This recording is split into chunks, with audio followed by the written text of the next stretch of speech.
کرے کم ہیں، کیونکہ اللہ رب العالمین ہمارا خالق بھی ہیں، اللہ رب العالمین ہمارا مالک بھی ہیں، اللہ رب العالمین ہمارا رازق بھی ہیں، سب کچھ دینے والا اللہ تعالیٰ ہے۔ اللہ رب العالمین غنی ہے، ہم اور آپ فقیر اور محتاج ہیں، لیکن ہم اور آپ اللہ رب العالمین کی نعمتوں کا اگر شکریہ ادا کرنا چاہیں تو ہم شکریہ بھی نہیں ادا کر سکتے، جیسا کہ اللہ رب العالمین نے قرآن مجید میں خود ارشاد فرما دیا ہے کہ وَإِن تَعُدُّوا نِعْمَةَ اللَّهِ لَا تُحْصُوهَا۔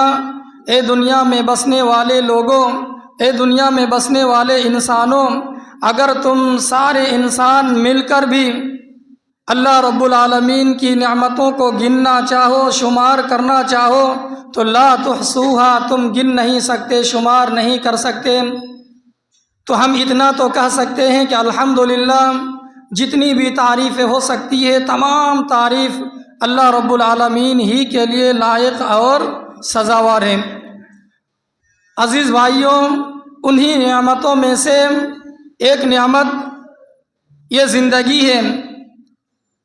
زندگی کتنی بڑی نعمت ہے، اگر ہمیں اس کا اندازہ نہیں لگتا تو ہم اپنی زندگی کو بھی دیکھیں اور ساتھ ساتھ اس آدمی کی زندگی کو بھی دیکھیں جو کل ہمارے ساتھ موجود تھا لیکن آج ہمارے ساتھ موجود نہیں ہے۔ آپ کو پتہ چل جائے گا کہ دنیا کی یا زندگی کی کتنی قدر و قیمت ہے۔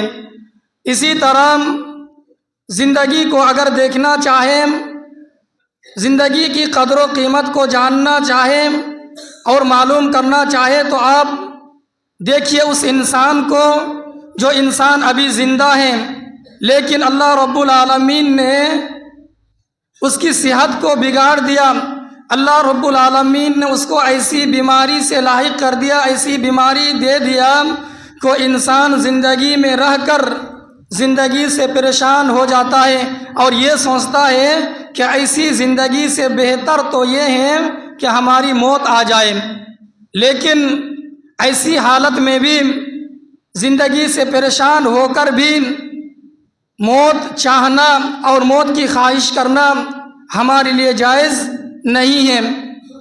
جیسا کہ نبی اکرم صلی اللہ علیہ وسلم نے بخاری شریف کی حدیث میں فرمایا کہ انسان اگر زندگی میں تنگ آ جائے، انسان اگر اپنی زندگی میں پریشانی میں مبتلا ہو کر پریشانی سے زندگی گزارتے گزارتے اگر انسان تنگ آ جائے، ایسی حالت میں بھی انسان موت کی تمنا اور موت کی خواہش کرنا جائز نہیں ہے، لیکن نبی اکرم صلی اللہ علیہ وسلم نے ایک دعا سکھایا کہ اگر موت چاہنا بالکل ضروری ہو جائے تو اس طرح دعا کر سکتے ہیں کہ اللہ اگر زندگی ہمارے لیے بہتر ہے تو ہمیں زندگی دے، اے اللہ زندگی اگر ہمارے لیے بہتر ہے تو ہمیں زندگی دے، اور اگر موت ہمارے لیے بہتر ہے، زندگی ہمارے لیے بہتر نہیں ہے تو ہمیں موت دے دے، زندگی ہم سے چھین لے۔ اس طرح دعا کر سکتے، لیکن ڈائریکٹ موت کا مطالبہ کرنا، موت کا تمنا کرنا، موت کی خواہش کرنا، موت کا آرزو کرنا یہ ہمارے لیے جائز نہیں ہے۔ تو اسی نعمت میں سے ایک نعمت یہ ہے کہ اللہ رب العالمین نے ہمیں زندگی بھی دی، اور زندگی کیسے دی؟ دنیا میں اللہ رب العالمین نے ہمیں بھیجا تاکہ دنیا میں رہ کر آخرت کی تیاری کریں، دنیا میں زندگی گزار کر آخرت کے لیے تیاری کریں، کیونکہ ہمیں بھی ایک دن مرنا ہے اور یہ زندگی چھوڑ کر جانا ہے۔ لیکن ہم انسان ہیں، ہم انسانوں کے اندر ایسی لالچ اور حرص آ جاتی ہے کہ ہم دنیا میں پڑھ کر، دنیا میں رہ کر، دنیا کی زندگی گزار کر بالکل آخرت کو بھول جاتے ہیں اور یہ سمجھ لیتے ہیں کہ ہمارا سب کچھ دنیا ہی ہے، دنیا مل گئی تو سمجھ لیجئے سب کچھ مل گیا، ہم یہ سمجھتے ہیں۔ تو کیا یہ سوچنا، یہ تصور کرنا، یہ غور و فکر کرنا کہ دنیا ہمارے لیے سب کچھ ہے، دنیا میں ہمیں ہمیشہ رہنا ہے، تو کیا یہ سوچ، یہ تصور صحیح ہے؟ یہ تصور ہرگز صحیح نہیں ہے۔ اگر یہ تصور صحیح ہوتا تو دنیا کی قیمت، دنیا کی کیا قدر و قیمت ہے، نبی اکرم صلی اللہ علیہ وسلم نے ہمیں مسلم شریف کی ایک حدیث سے سمجھانا چاہا۔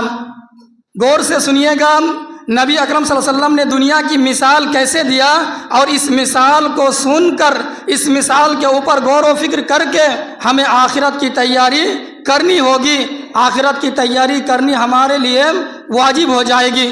نبی اکرم صلی اللہ علیہ وسلم نے ایک مرتبہ دنیا کی مثال بیان کرتے ہوئے سمجھایا کہ مد دنیا فی الآخرہ الا مثل ما یجعل احدکم اصبعہ واشار بالسبابہ فی الیم فلینظر ماذا یرجع۔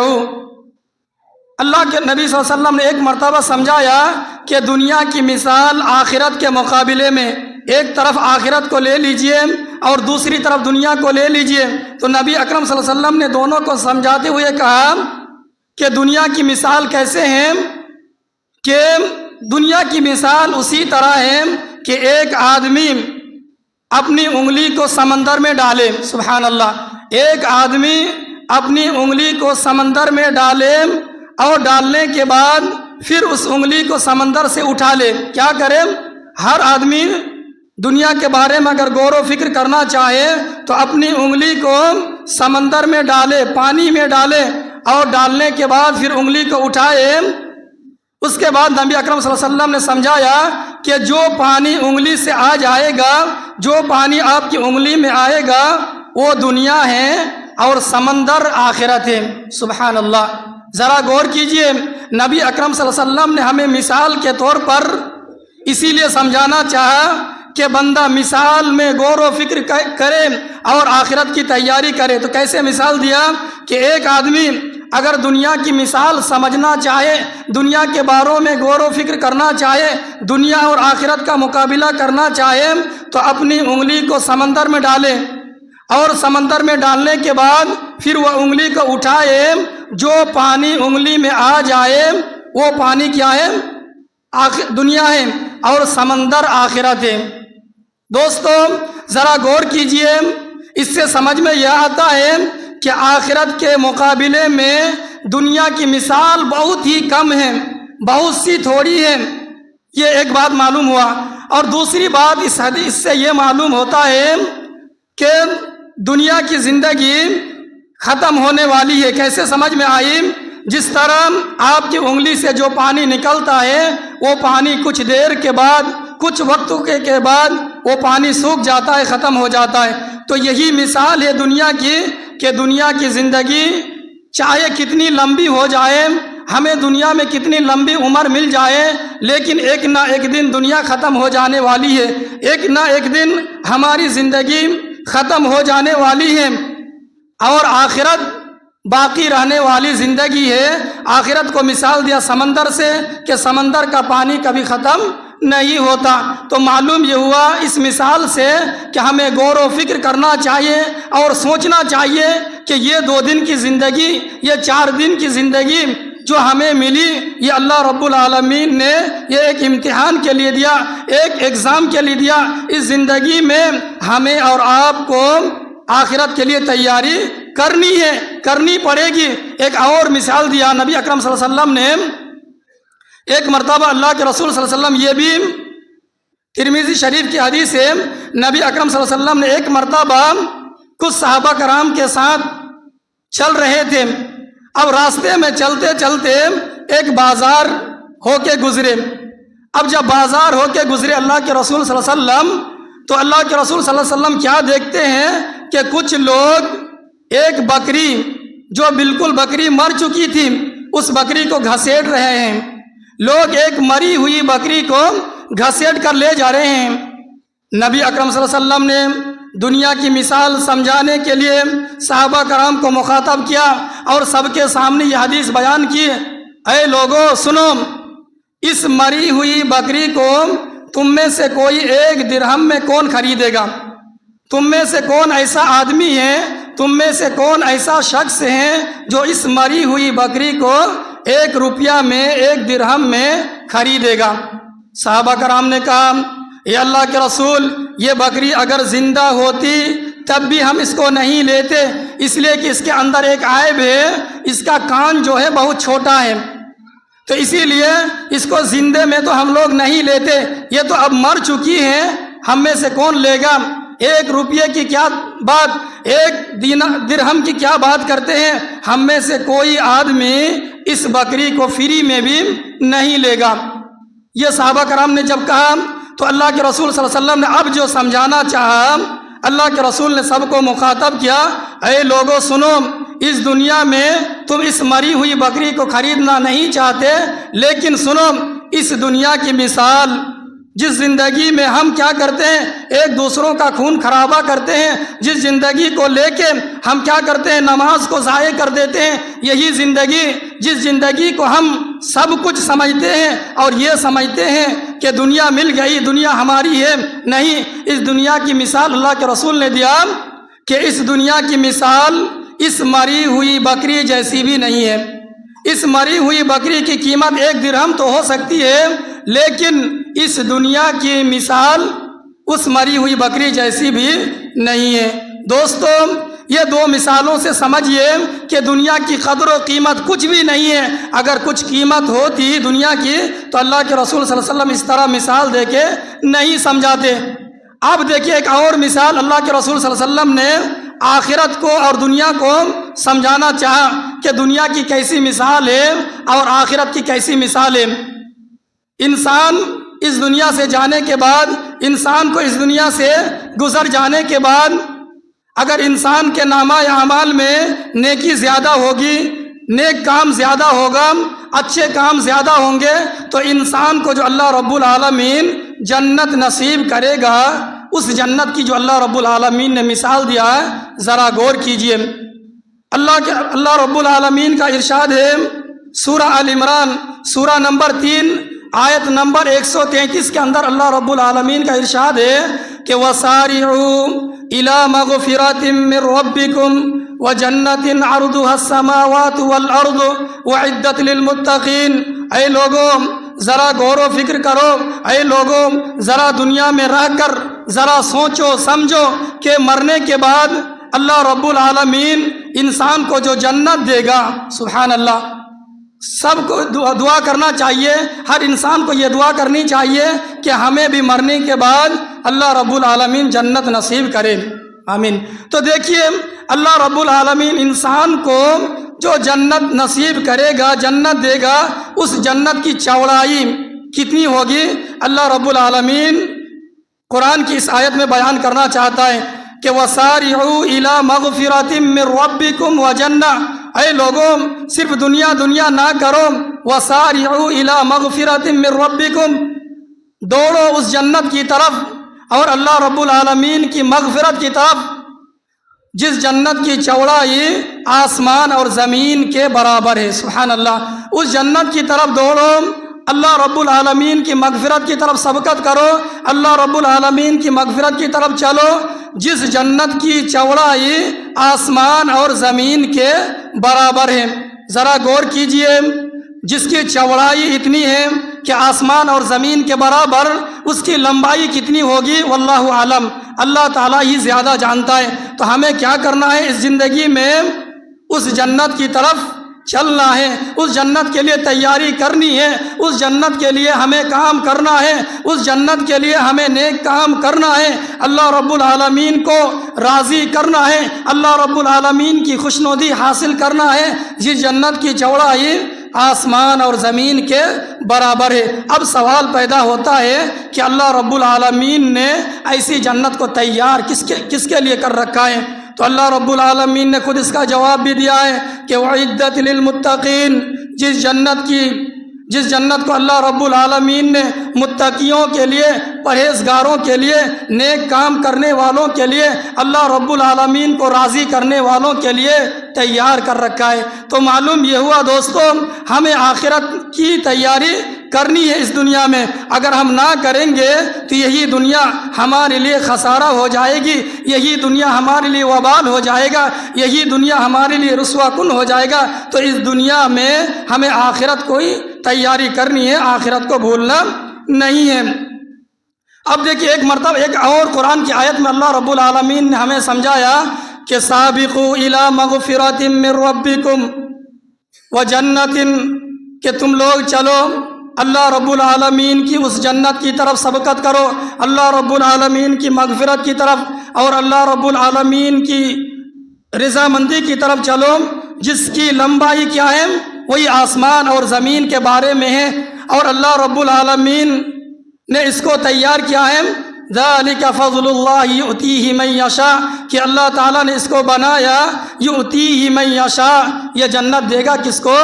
جس کو اللہ رب العالمین چاہے گا اسے دے گا۔ واللہ ذو الفضل العظیم، اور اللہ تعالیٰ بڑا ہی فضل و کرم والا ہے۔ تو معلوم یہ ہوا کہ ہمیں جنت کی تیاری کرنی ہے اس دنیا میں، تبھی جا کر یہ دنیا ہمارے لیے امتحان گاہ ہوگا اور امتحان میں ہم کامیاب ہوں گے۔ نہیں تو یہ دنیا کیا ہے جانتے ہیں؟ دنیا ایک کھیل کود کا سامان ہے، یہ دنیا لہو لعب کا سامان ہے، یہ دنیا دھوکے کا سامان ہے، یہ دنیا میں پڑھ کے انسان آخرت کو بھول جاتا ہے، جیسا کہ اللہ رب العالمین کا خود فرمان بھی ہے کہ اعلموا، اے لوگوں تم جان جاؤ، سمجھ جاؤ، یہ معلوم کر لو کہ انما الحیات الدنیا لعب و لہو، بے شک یہ دنیا ایک کھیل ہے، ایک تماشا ہے۔ یہ دنیا کیا ہے؟ کھیل تماشا ہے، اور کیا ہے؟ وزینۃ، اور ایک زینت ہے۔ دنیا دیکھ کے سب کو اچھی لگتی ہے، اور یہ دنیا میں پڑھ کے انسان آخرت کو بھول جاتا ہے۔ تو اللہ تعالیٰ نے کیسے سمجھانا چاہا؟ اعلموا انما الحیات الدنیا لعب و لہو وزینۃ وتفاخر بینکم فی الاموال والاولاد، اے لوگوں تم جان جاؤ یہ دنیا کی زندگی جو ہے کھیل تماشا ہے اور زینت ہے، اور کیا؟ وتفاخر بینکم، اور ایک دوسرے کے درمیان فخر کرنے کا ذریعہ ہے، فی الاموال والاولاد، آپ کے اموال میں اور آپ کے اولاد میں۔ تو ہمیں یہ نہیں دیکھنا چاہیے، ایک دوسروں کے اوپر فخر نہیں کرنا چاہیے، نہیں تو اگر فخر کریں گے تو یہ دنیا ہم کو ہلاک و برباد کر کے رکھ دے گا۔ جیسا کہ نبی اکرم صلی اللہ علیہ وسلم نے بخاری شریف میں ہمیں سمجھاتے ہوئے یہ سمجھایا کہ دنیا میں انسان، اسی وقت انسان کا دل لگے گا، انسان کی آرزو بڑھے گی دنیا میں، اور جب انسان آخرت کی تیاری کرے گا۔ جیسا کہ نبی اکرم صلی اللہ علیہ وسلم نے ایک مرتبہ حضرت عبداللہ بن عمر کا کندھا پکڑا، اور کندھا پکڑنے کے بعد یہ کہتے ہیں کہ عبداللہ بن عمر کن فی الدنیا کأنک غریب او عابر سبیل، اے عبداللہ بن عمر، اور عبداللہ بن عمر کے بارے میں شاید کہ آپ کو معلوم ہوگا کہ نبی اکرم صلی اللہ علیہ وسلم کی سنت کی پیروی کرنے والے تھے، بہت زیادہ نبی اکرم صلی اللہ علیہ وسلم کی سنت کو ماننے والے تھے۔ اللہ کے رسول صلی اللہ علیہ وسلم جو بات کہہ دیتے تھے اس کو بالکل مان لیتے تھے۔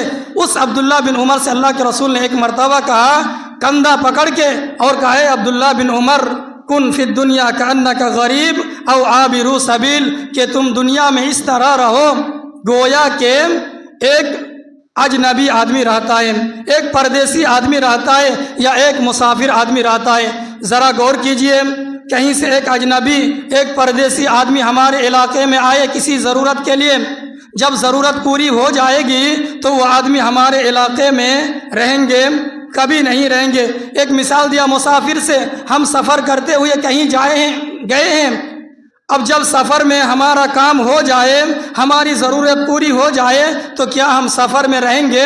ہرگز نہیں رہیں گے۔ تو دنیا میں انسان کو سیم اسی طرح رہنا چاہیے جس طرح ایک دنیا میں ایک اجنبی، ایک پردیسی آدمی یا ایک مسافر آدمی رہتا ہے۔ جب یہ حدیث سنا حضرت عبداللہ بن عمر تو خود تو عمل کرنے لگے، اس کے بعد لوگوں سے یہ فتویٰ دینے لگے حضرت عبداللہ بن عمر کہ اے لوگوں دنیا میں اس طرح رہو کہ کیا کرو، اذا امسیت فلا تنتظر الصباح، اے لوگوں جب تم شام کر لینا تو صبح کا انتظار نہ کرنا۔ سبحان اللہ، جب تم شام کر لینا تو صبح کا انتظار نہ کرنا، اور اس کے الٹا جب تم صبح کر لینا تو پھر شام کا انتظار نہ کرنا، تبھی جا کے تم کامیاب ہوگے۔ تو معلوم یہ ہوا، بتانا یہ ہے کہ دیکھیے دنیا کی زندگی ایک کھیل کود کا سامان ہے۔ دنیا کی زندگی میں ہمیں صرف کھیل تماشے میں نہیں پڑنا چاہیے، بلکہ دنیا کی زندگی میں ہمیں آخرت کی تیاری کرنی ہے۔ نبی اکرم صلی اللہ علیہ وسلم نے ایک دوسری حدیث میں ہمیں سمجھاتے ہوئے فرمایا کہ سب سے عقل مند آدمی، سب سے ہوشیار آدمی، سب سے چالاک آدمی وہی ہے جو دنیا میں رہ کر آخرت کی تیاری کرتا ہے۔ سبحان اللہ، جو دنیا میں رہ کر آخرت کی تیاری کرتا ہے وہ دنیا میں سب سے ہوشیار آدمی ہے، سب سے چالاک آدمی ہے۔ تو ہمیں بھی دنیا میں رہ کر آخرت کی تیاری کرنی ہے۔ اگر آخرت کی تیاری نہ کریں گے تو نبی اکرم صلی اللہ علیہ وسلم کے آخر میں ایک حدیث سن لیجئے۔ نبی اکرم صلی اللہ علیہ وسلم نے فرمایا، علام الدنیا ملعون وملعونۃ ما فیہا، سنو دنیا پوری کی پوری ملعون ہے، دنیا پوری کی پوری لعنت کا چیز ہے، یعنی پوری دنیا لعنت کا چیز ہے۔ اور دنیا میں جتنی بھی چیزیں ہیں، دنیا میں جتنے بھی انسان ہیں، سب کے سب ملعون ہیں، سب کے سب لعنت کے مستحق ہیں۔ لیکن آگے الگ کر دی اللہ کے رسول صلی اللہ علیہ وسلم نے کہ الا بذکر اللہ، نہیں، جو لوگ دنیا میں رہ کر اللہ کا ذکر کرتا رہے، اللہ کو یاد کرتا رہے، اسلام کے مطابق عمل کرتا رہے، نماز کی پابندی کرتا رہے، اللہ کو نہ بھولے، اللہ کو یاد کرتے رہے، وہ کیا ہے؟ وہ ملعون نہیں ہے، وہ لعنت کے مستحق نہیں ہے۔ تو معلوم یہ ہوا دنیا بھی لعنت اور دنیا کے میں رہنے والے ہر چیز لعنت کے مستحق سوائے وہ لوگ جو اللہ کا ذکر کرتا ہے، اللہ کو یاد کرتا ہے، اللہ کی عبادت کرتا ہے۔ تو معلوم یہ ہوا ہمیں بھی دنیا میں رہ کر آخرت کی تیاری کرنی ہے، کیونکہ موت کے بعد ہمیں بھی حساب و کتاب دینا ہے، اور وہی آدمی کامیاب ہوگا جسے اللہ رب العالمین حساب و کتاب کے بعد جنت میں داخل کر دے، جسے اللہ رب العالمین جہنم سے بچا کر جنت میں داخل کر دے، وہی آدمی دنیا میں بھی کامیاب اور آخرت میں بھی کامیاب۔ ضرورت اس بات کی ہے کہ دنیا میں رہ کر ہمیں آخرت کو نہیں بھولنا چاہیے۔ آپ دنیا بھی کمائیے اور ساتھ ساتھ آخرت کو بھی یاد کیجیے، تبھی جا کے آپ کی دنیا میں بھی کامیاب ہوگا، اور مرنے کے بعد آخرت میں بھی کامیابی ملے گی۔ اسی لیے اللہ رب العالمین نے ہم سب کو ایک دعا سکھایا، وہ دعا سب کو پڑھنا چاہیے۔ اس دعا کے اندر دنیا بھی مانگی جاتی ہے، آخرت بھی مانگی جاتی ہے، اور جنت کا بھی سوال کیا جاتا ہے۔ آخر میں وہ آیت سب پڑھ لیجئے۔ اللہ رب العالمین نے ہمیں فرمایا کہ دنیا میں اگر مانگنا ہے تو اس طرح مانگیے، ربنا آتنا فی الدنیا حسنہ وفی الآخرۃ حسنہ وقنا عذاب النار، کہ دنیا بھی مانگ لیے، آخرت بھی مانگ لیے، اور جہنم سے پناہ بھی مانگ لیا۔ ضرورت اس بات کی ہے کہ ہمیں آخرت کی تیاری کرنی ہے۔ اللہ رب العالمین سے دعا ہے کہ بار اعلام دنیا میں رہ کر ہم تمام مسلمانوں کو آخرت کی تیاری کرنے کی توفیق دے، ہم تمام مسلمانوں کو اسلام کے مطابق زندگی گزارنے والا بنا دے۔ یا اللہ، ہم تمام مسلمان گناہ گار ہیں، خطا کار ہیں، لیکن تیری رحمت کی امیدوار ہے۔ یا اللہ، تو ہماری صغیرہ کبیرہ ظاہرہ باطنہ تمام گناہوں کو مٹا دے، تمام گناہوں کو معاف کر دے۔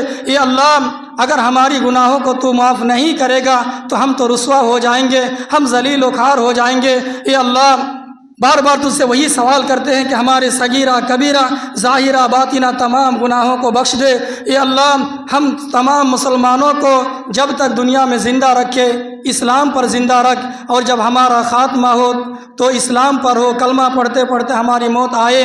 وآخر دعوانا ان الحمدللہ رب العالمین۔ ان اللہ وملائکتہ یصلون علی النبی یا ایھا الذین آمنوا صلوا علیہ وسلم